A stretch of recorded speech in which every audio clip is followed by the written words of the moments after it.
Moving on now, after 17 years on the run, Nigerian drug baron Ogbonnaya Jeff, 59 years old, has been arrested by the National Drug Law Enforcement Agency in his hideout in Ojo, Lagos. Now, NDLEA chairman Alhaji Buba Marwa revealed that the fugitive had been under surveillance following an Interpol red notice and intelligence from South Korea's National Intelligence Service.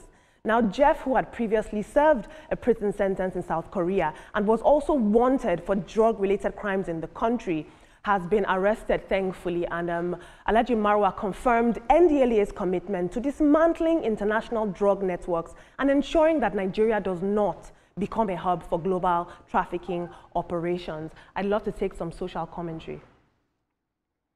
Eze says, you see this arrest, right? Now compare it to how the EFCC raids homes. DM says they should track business people who helped him to launder his money.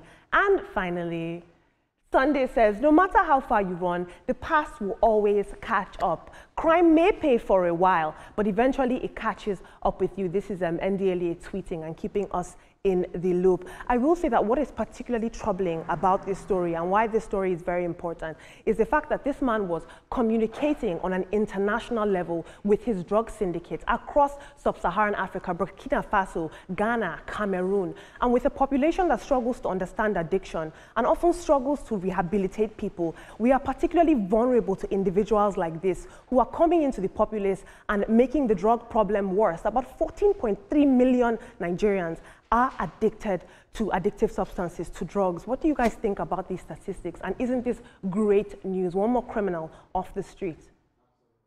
Another stat, actually, 14.3, 14.4, you know, is quite within the, but the bottom line is that Nigeria has become a producer, a consumer, a peddler, you know, exporter of drug. You know, so that nexus, it's just there. So we really have to do a whole lot. Thank God for Buba Marwa, who is doing a whole lot in terms of fighting. There is a video that trended, you know, some years back or some months back of a country I've forgotten. They will break into the graveyard. Those who are sleeping gently after death, they will break into the graveyard, remove their bones, mix it with some kind of substances, and then start, you know, getting high.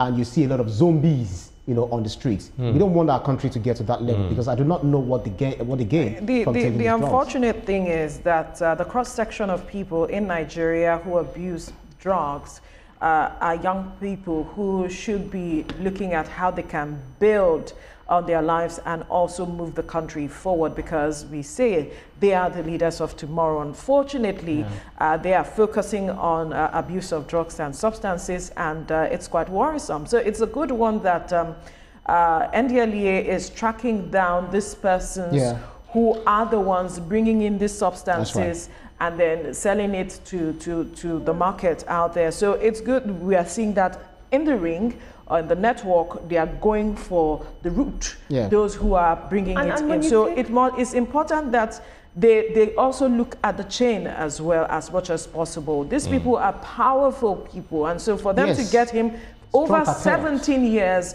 it's a good one for them. But then they must go through for his network, through his network.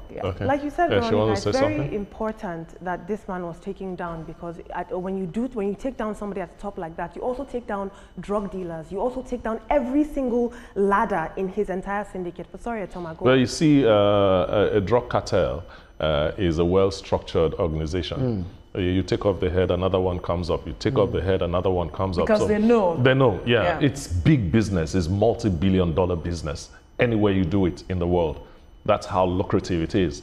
You know, for me, my happiness is that NDLEA persisted for 17 years to get this guy. So other people that are thinking of going into this business should, because of this, understand that there's no statute of limitation in drugs. That's right. Just like murder, you know.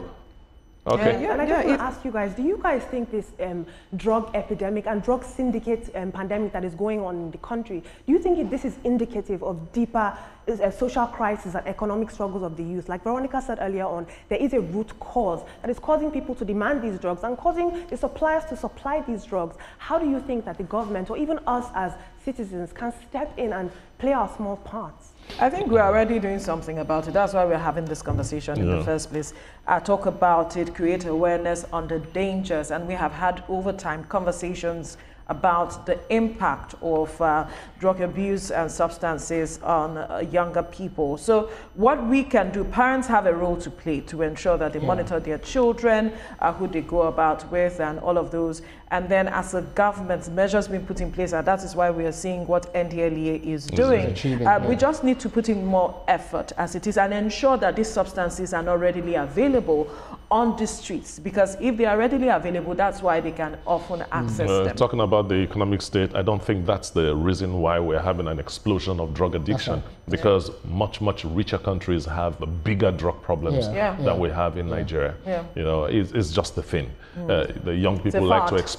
And that's it. I do not know what attraction they have. Some might argue that we have idle minds, but I do understand what you're saying. Other contributing factors like mental health, you know, social issues. But I will say, I don't know if you guys have seen the important work NDLEA is doing. They're actually now employing younger people who have actually been through the process and the struggles of addiction as spokespeople, you know, as brand ambassadors. And I think at some point we saw Naira Marley being co-opted into it. As Naira Marley talking against drug addiction. But one thing for me is that I do not know. Ironic. I do not know the attraction for these people, because sometimes when you take it to some countries like Saudi Arabia, China, South Korea, and some other places where they do not even want to see their faces, they just, you know, take them out, you know, straight on. What is that attraction for them? You know, some are even going for holy pilgrimage, and what they do is to go with them alongside. I think it's human nature. When you say it's desperation for. When you say don't do this, that's when it becomes attractive. So for some persons, it's making an extra source of income, as it is, because they feel that there is a certain way they have maintained, you know, their lifestyle in society, and so they need to keep at it. And so if it is giving them quick monies, yes, they will continue, and all of that, they will cash in on it. For the young persons, I'd say it's a fad. Oh, I see my friend doing this, let me try it out. So peer pressure is part of it as well. But also, I think I want to agree with Olamide, you know, to a very reasonable extent. There was a Canadian that came from, you know, Canada, trafficked the drug to Nigeria just for her to be paid, is it $15,000 or something, for her to pay us tuition. You know, so there's a whole lot of things pushing people to, you know, doing this. But the government has to. What do you say, Olamide? I love the fact that you mentioned other countries, Saudi Arabia, the UAE, who take very hard line and concrete stances on this issue of drug addiction. In fact, they don't even want to hear it. But Malaysia. I think this raises, Asia, thank you, Veronica. I think this raises issues about our border control and about security as well. How are these things getting into the country? And that's why ask those types of systemic questions as well. Absolutely. All right, that was why we mentioned earlier that as we have a trafficking route, Nigeria is a route that these persons are coming, and we have made it easy for them as a country for them to thrive. So we need to continue clamping down on them. Thank you, Olamide, for bringing us these stories.